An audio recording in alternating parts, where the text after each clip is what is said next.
আল্লাহর হাবিব সাল্লাল্লাহু আলাইহি ইসলামের একটা অভ্যেস ছিল, তিনি কোনো এলাকায় গেলেই প্রথমে একটা মসজিদ বানায় ফেলতেন। সুবহানাল্লাহ পড়েন। তার মানে মসজিদ কেন্দ্রিক তিনি সব করতেন, মস্ক সেন্টার্ড। আগে মসজিদ, তারপরে সব।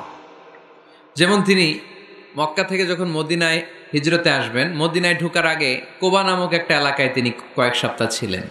ওখানে এই 2 সপ্তাহের ব্যবধানে একটা মসজিদ বানায় ফেলছেন, মসজিদে কোবা। মসজিদের নাম কি? প্রতি শনিবারে তিনি মসজিদে কোবায় যেতেন, ওখানে যে সালাত পড়তেন।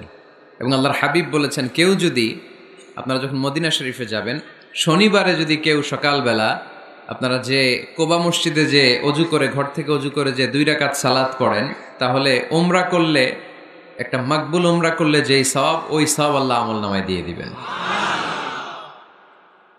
কোবা থেকে তিনি মাইগ্রেট করলেন মদিনায়।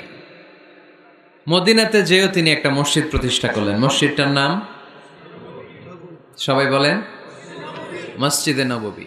আল্লাহ রাসূল সাল্লাল্লাহু আলাইহি ওয়াসাল্লাম খুব চমৎকার লোকেশন বাছাই করতে পারতেন। লোকেশন তিনি দেখলেন কোথায় করলে ভালো হয়, কোথায় কোথায় কোথায়।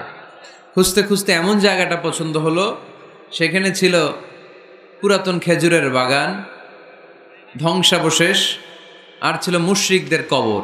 আল্লাহর হাবিব বললেন, মুশরিকদের কবরগুলোরে হাড্ডি আর কঙ্কাল সহ উঠায় ফেলো, উঠে আরেক জায়গায় দাফন করো।